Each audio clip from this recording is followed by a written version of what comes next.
Hi, welcome back to the Lightside Podcast. My name is Shola. I'm your host, and in today's episode, we're going to dive into 6 lessons that I learned over the last year. I just had my birthday on Saturday, on January 20th, and it was a monumental astrological day that was all over social media and the news about how Pluto is moving into Aquarius and staying in Aquarius for the next until I think 2044.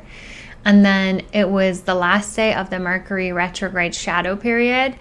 Whew, thank goodness that was a very sticky shadow period. Oh, wow. I could not wrap my head around everything that was happening over that time frame.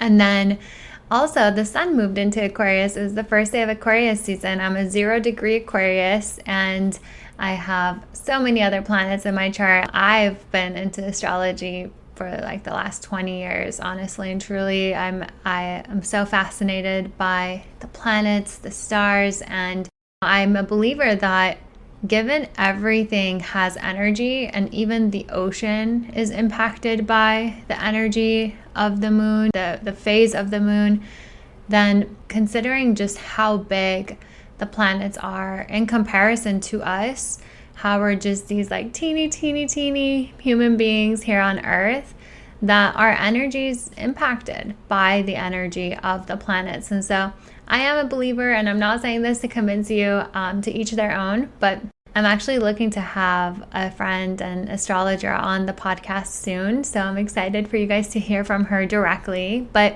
this episode isn't intended to be a focus on astrology. I was reflecting on all the lessons that I learned during the last year.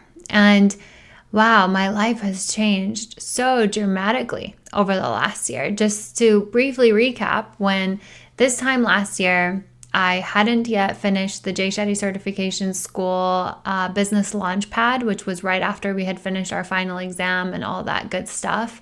It was a month long. I hadn't yet launched my website. I actually hadn't even done the graduation for Jay Shetty Certification School. I hadn't received my certificate yet.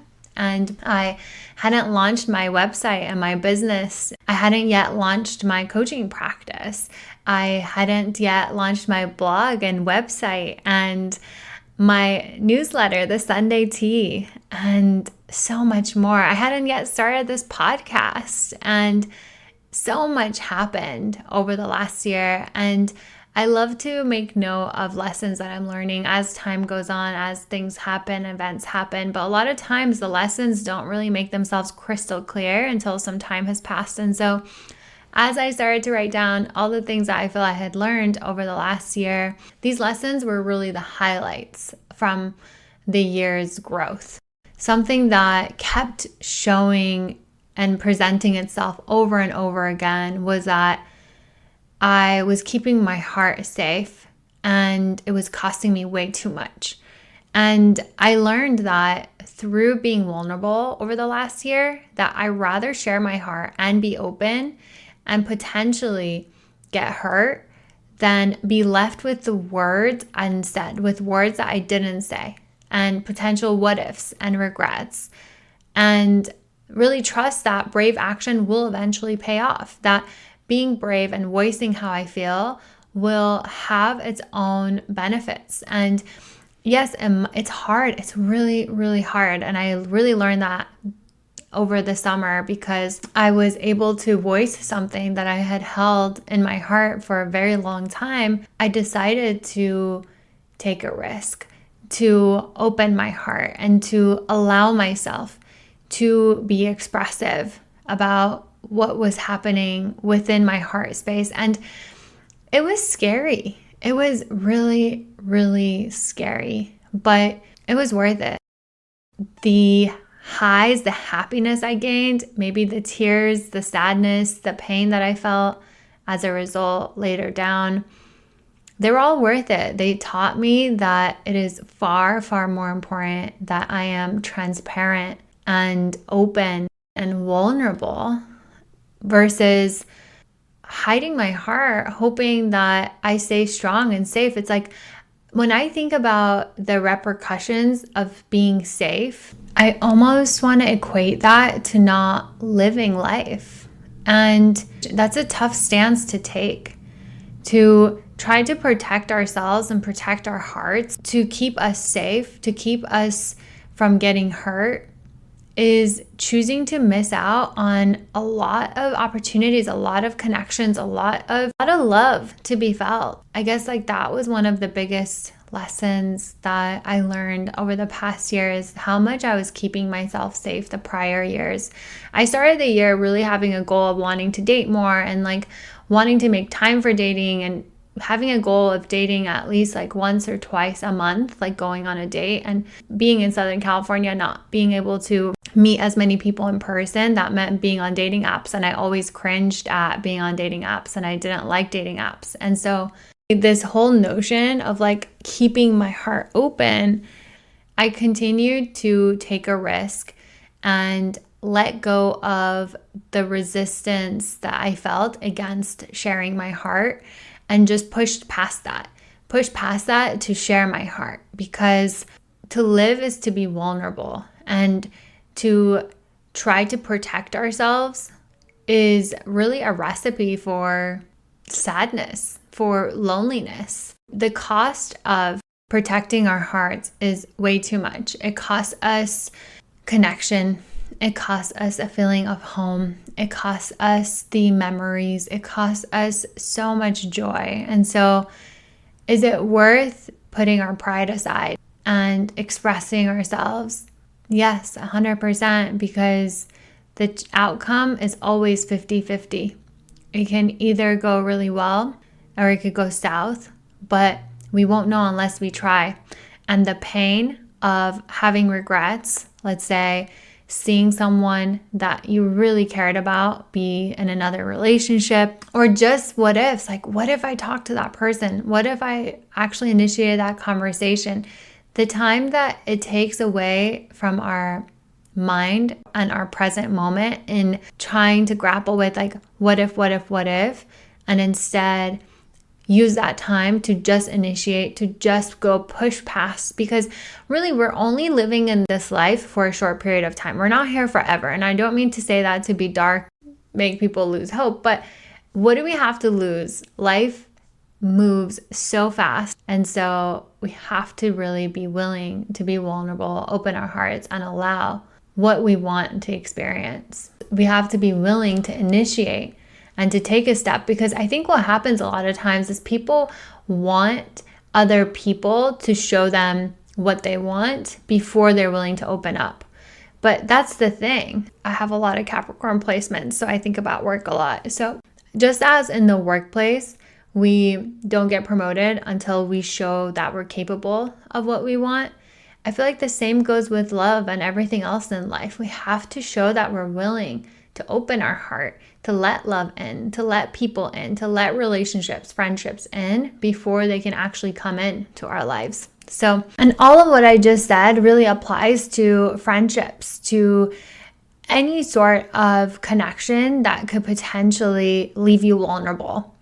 And of course, use your discretion. I understand if people have shown you that you can't trust them. And this isn't to say if somebody has shown you over and over again that you can't trust them, to continue to be vulnerable with them, right? This is really about being willing to open our hearts and to share when we have a nudge, when we have a feeling, when we feel like drawn to something and we feel that we need to voice something, to not suppress that, to voice how we feel. That's really what I'm getting at here, is like in situations where you have an urge, you have a desire to share how you feel, to speak up. Instead of protecting or guarding your heart, allow yourself to share what you have to share, because that moment of being vulnerable, that moment of allowing yourself to open your heart is what can change the trajectory of not just that connection, but of your life.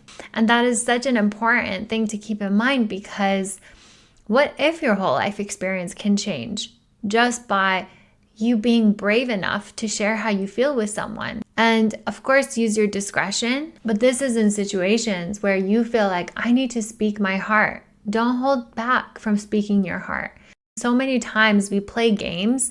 We're like, oh, well, I am waiting for him to call me. I'm waiting for her to show me that I can call her, or that I'm waiting for an invitation. A lot of us are waiting for invitations. But sometimes we have to be the person that makes the invitation. And that can feel really scary because we don't want to get rejected. But the pain of not taking that chance is too great. I rather take the chance than be afraid of repercussions, because it can go either way. And what ifs and regret cost us so much more time. So I don't know who needed to hear that, but I hope that if you needed the boost in motivation to speak how you feel, to share your heart, that this episode does that for you. And if you feel like you are feeling blocked in sharing how you feel and being open, being vulnerable with people, and you find that it's a pattern, then reach out to me. I'm happy to have a conversation with you. I'm happy to dig deep. I am known for being able to uncover blind spots to find the root cause of this. So feel free to reach out to me. I'd love to work with you. The second lesson that I wanted to talk about is to live on the path of least resistance on a daily basis. Means letting go of control and the urge to want to control things. When we are so focused on micromanaging everything that's going on around us, whether it is our partner, their behavior, the way people react at work, the way people behave at work, how much people look at their phones, what someone does when they do it, your children, the list goes on. And I understand that we need to have boundaries and to teach mannerisms and all that good stuff, right? But when it comes to feeling the need to control every little thing, cannot stress enough how much that takes from the moment. Letting go of that need adds ease into our lives. Letting go of control allows us to experience overall less stress and frustration, obviously, because you're not, trying to be in control of everything. You're allowing things to happen. You're not making yourself responsible. I think a lot of times when we're putting ourselves in a situation of wanting to control someone, it's almost like, one, we're afraid that that person's behavior is going to reflect poorly on us because we're associated with them, or we're wanting to make sure that other people behave a certain way in order for us to be happy. Abraham Hicks says this all the time. Like, that is making your happiness and your state of being, your wellness, basically contingent upon other people's behaviors and, as such, actions outside of your control. It really results in us putting our fate and our happiness and our level of contentment and ease and peace in someone else's hands. Whereas everyone, even going back to the first point of associating other people's behaviors with ourselves, everyone's autonomous. Someone's behavior is a reflection of them. It's not a reflection of you. And then also realizing that we actually cannot control other people. As much as we think, we might have the illusion of control. We might think that, we are totally full control of this. But truly, you don't. You have an illusion of control. Remembering that, okay, how can I be at more ease on a day-to-day basis? How can I experience less stress, less resistance? How can I live on the path of least resistance? Let go of control. Let go of trying to control other people's actions, other people's behavior. Recognize what you're willing to share, and then allow other people to do their part. Recognize what things maybe have boundaries. These are things that I expect from X, Y, and Z as a boss, as a mom, as a dad, as a partner, as a wife, as a husband, whatever it is.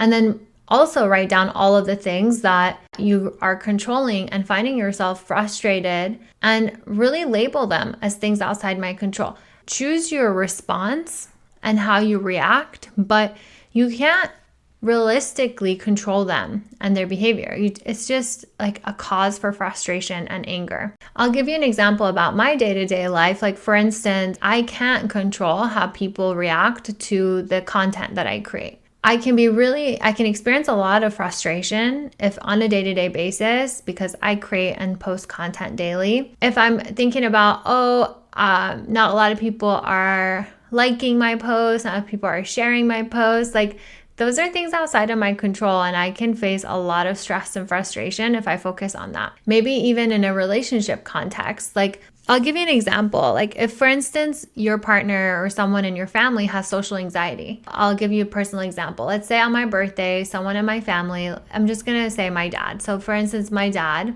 I could either try to control how he behaves, how he talks and interacts with my friends, or I can accept him for who he is and accept that, okay, he is likely going to interact at this level. He's likely not going to be super talkative. He's likely going to be shy and the way he is. And I love him for who he is. I accept him for who he is. But if I were to try to control him by keep going to him like, hey, Dad, can you do this? Can you do that? Hey, can you talk to my friends more? Can you do this more? Can you do that more?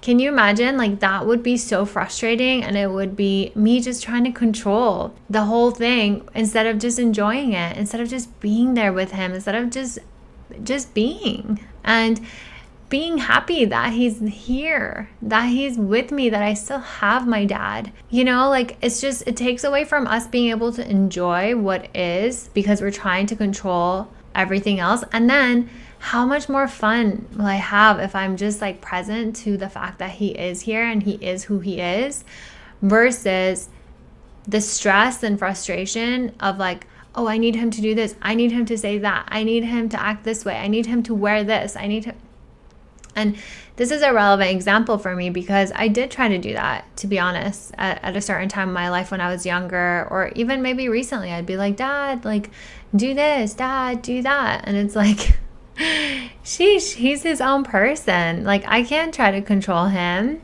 If anything, like, I mean, he's humble and sweet and kind. He has so much humility. I mean, if anything, you would think the parent would try to control me, right? But I'm the one who's trying to control him. It's ridiculous. So anyway, that is one of the bigger lessons through healing work that I was doing on my like childhood wounds, my childhood trauma, that I was behaving in a way in which I was trying to control others. And as a result, I was facing a lot of anger and frustration and really happy, special moments. And so I'm really glad that I have learned to let go of that tendency and to allow people to be and show up as who they are. It's really eye-opening to see how much that changes the dynamic of a connection. Just keeping in mind that other people will feel happier around you. They'll feel more at ease. They'll feel accepted. And connections, I feel like relationships are really intended to remind us of our ability to love unconditionally and to flex that muscle to love unconditionally, versus trying to mold people to be a certain way for us to love them. I feel like relationships are really our road to unconditional love, to oneness with spirituality, with love. Number 3 is, I'm actually going to move this up from, I think it was number 5 on my list, but number 3 is releasing expectations, to enjoy the now moment, to live in the here and now with full presence. And really, that's what enables us to experience each moment to its full potential, with its full potential. I saw this a lot this past year because before going to Bali, I had wanted to go for years. I felt this calling to Bali. I would be walking New York City and feeling like being pulled by like the trees. I had never even been there, but I would be thinking about being in the lush forests and the mountains and just in Bali. And I tried to go, but then like they weren't allowing Americans during COVID. And essentially I ended up going at the end of May this past year. And it was so beautiful and it was so serene in a lot of ways. But my expectations were so out the roof about Bali that I was experiencing a lot of Instagram versus reality moments, meaning when things are portrayed a certain way on social media versus like the reality of it are so different, is like what I continued to experience. And of course the nature was beautiful and we had a really beautiful time. The people were amazing, but there were moments of like, oh, I had expected this to be like this, but it's like that. And like, had I not had those expectations, I'd be able to really observe what I was experiencing to its fullest. And so I saw that because we went to Japan after, and I hadn't been hyping myself up for Japan. I knew it was the country I wanted to go to eventually, but it wasn't necessarily at the top of my list, nor was I like counting days for it.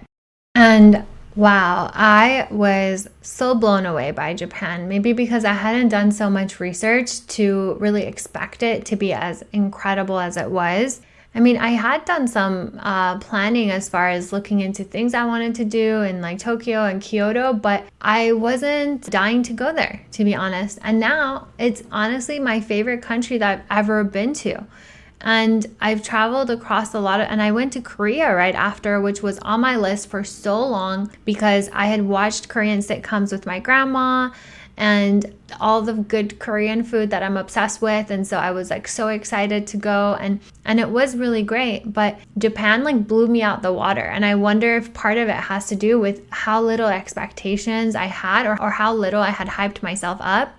Now, I know people who've been dreaming to go to Japan for many years, and they go and they're still as impressed. I think the country is just wonderful overall, all in all. Over time, I just continued to experience how having little to zero expectations really ends up making that moment, that experience, so much more magical. You know, I can apply it to any situation, like when I had a weekend getaway randomly, very spontaneously, and for the 4th of July, we went to Montecito with some friends. I was so blown away by how beautiful Montecito was. I hadn't looked it up. I didn't see how small of a town it was.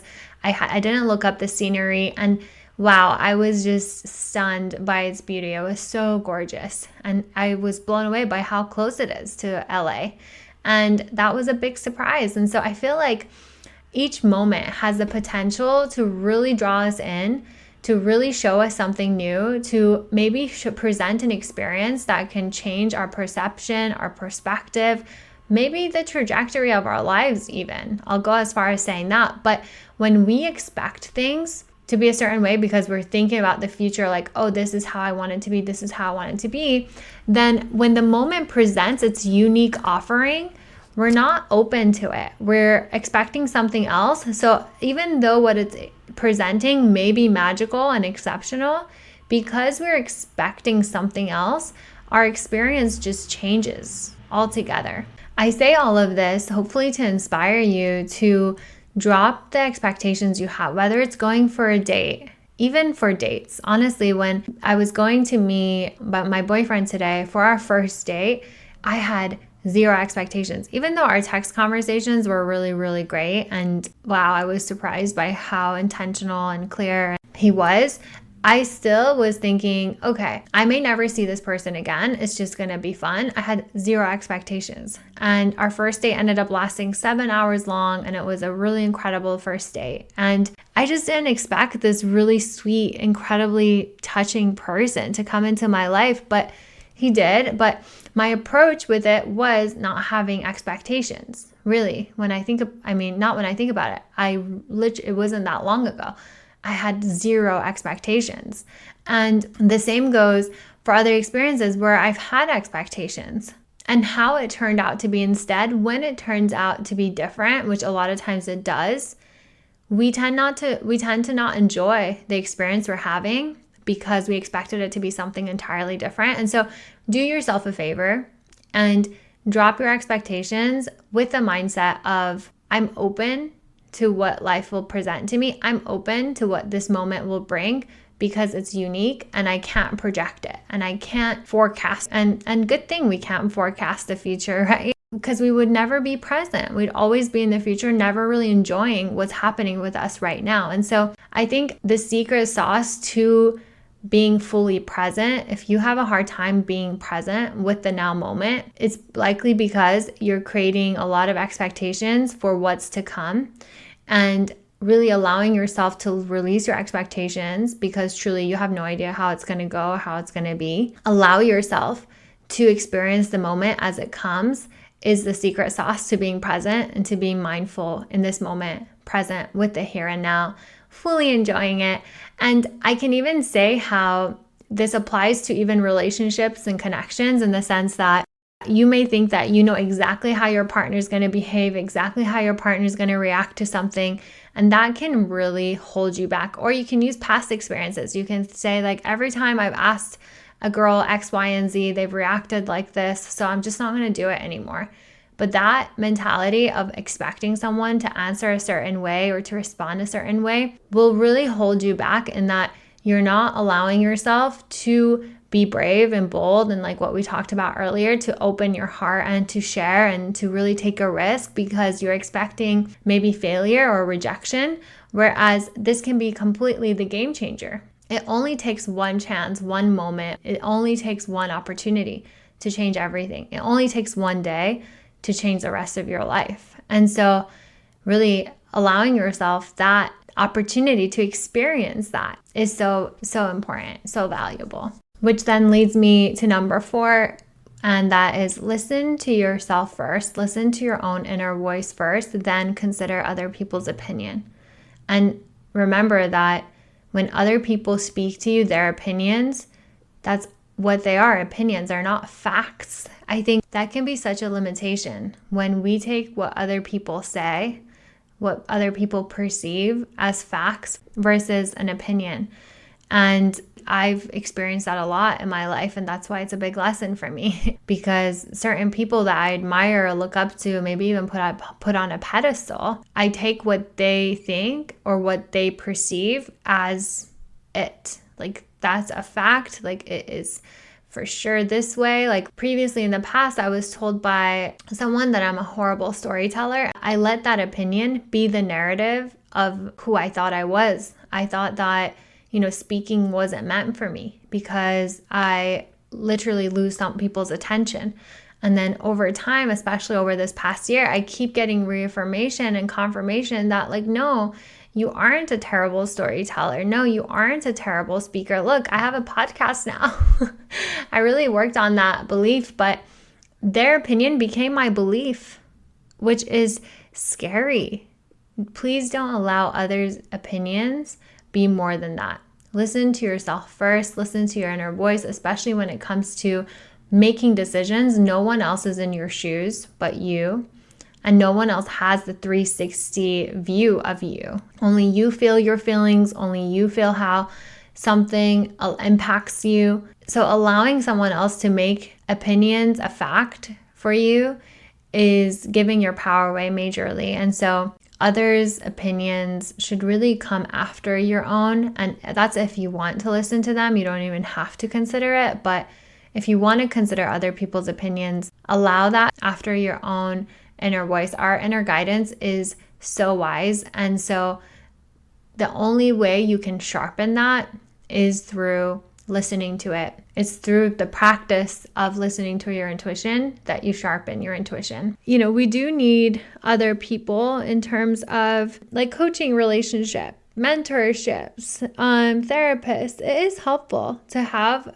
someone that we can talk to, that we can open our hearts to and really be as a soundboard. But it does really help for that third party to be unbiased. And a lot of times that unbiased relationship is found in coaching relationship or in a therapist. But if you are relying on that third party opinion to make really big decisions and that person is really, really close to you, just consider, for instance, if you want to buy a car, right?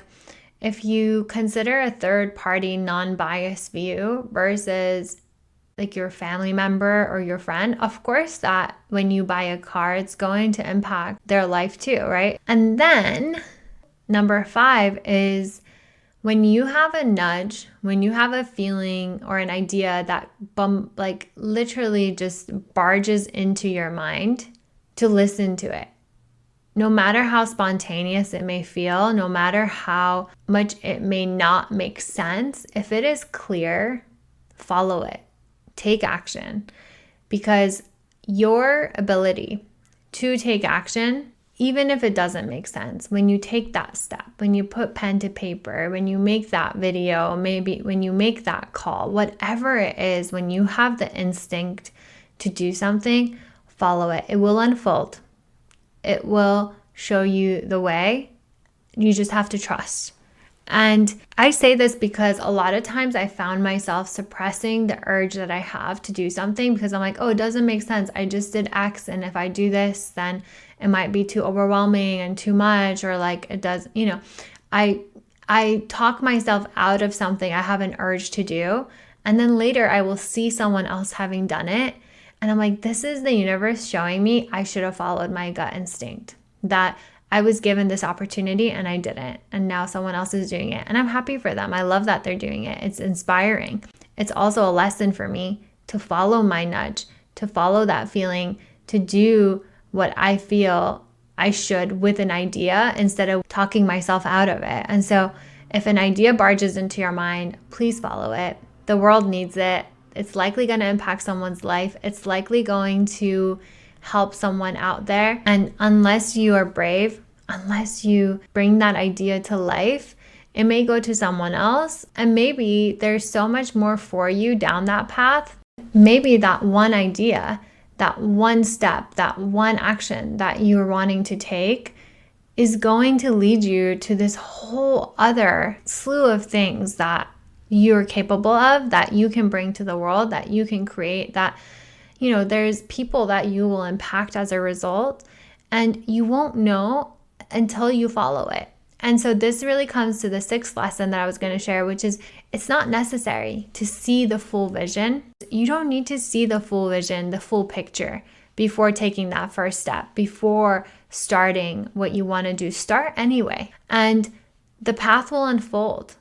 Trust that it will unfold. Trust the process. I say this because what tends to keep us stuck is analysis paralysis, or thinking we must know everything. We must know all of the things that we're going to do because what if like I'm not prepared? What if I don't have a plan B? What if this? What if that? But you can do that brainstorming process, work on those fears by entertaining the what ifs. Okay, what if that goes wrong? What will I do? What if that? Okay, what will I do? But a lot of times that's unnecessary worry. I think we talked about this in another episode. 97% of the things we worry about never happen. And so just take this step and the path will unfold, because once you do that step you're going to take, another idea will come, another action will come.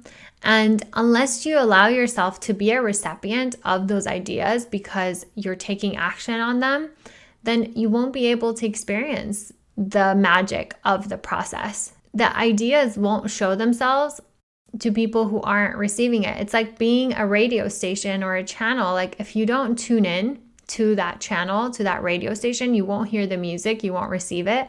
The same thing goes with ideas. If you are allowing ideas that come to you just sit stagnant and you're not following them, then what happens to those ideas? It's like they go stale. And so take action on the ideas that come to you and allow them to play out and see how it manifests for you. So I hope that this inspires you to take brave action, to trust that what you feel called to, you're meant to do, because it's going to unravel so much more for you. Just to quickly recap, take brave action. It will pay off eventually. It will align you with the right people. It will align you with the right opportunities. And really allow yourself to lean into your inner guidance system, to your inner voice, to your intuition, versus what other people think or what other people say you should do. And really let go of also trying to control other people, because as a result, you'll experience less stress, less frustration, and more ease. And remember that you don't have to see the full picture to take action and to start. So trust the process to lead the way and unfold. And let go of what you think it should be and start enjoying what is. That has been one of the most life-changing things for me, is to let go of what I think it should be and just enjoy what is. Release my expectations. Most of all, remember that consistency is more important than everything else. It's far greater than perfection. Progress over perfection is something I always say and I've heard so many times throughout my career. Consistency is what builds momentum. It builds confidence. It creates flow. It creates the progress that we want to see. And then maybe, just maybe, we might see perfection from the consistency. But what is perfection anyway, right? It means different things to everyone. And so I say that with air quotes, perfection. Learning to be consistent and not listening to what other people think about your level of consistency. Yes, of course, we want to be there for our loved ones. We want to encourage them like, hey, don't burn yourself out. Don't like push yourself too hard. But hey, if you have an urge, if you have a desire to do something, do it. No matter if someone else is telling you, hey, don't burn yourself out, they're just looking out for you. But if you feel like you have the capacity, do it. They're being a great friend. But ultimately, you, your inner self, is your greatest best friend, is your greatest ally, if you listen to it, if you allow yourself to have a relationship with your inner self. I hope that this helped you. If you struggle with any of these things, or if you want help really diving deep into why you feel held back or resistance on playing out any of these things that I mentioned, then please reach out to me. I would love to work with you. And if you haven't already done so, I will have the link to my weekly newsletter, the Sunday Tea. Make sure to subscribe for that. I share tons of weekly bits. I would love for you to be part of that community.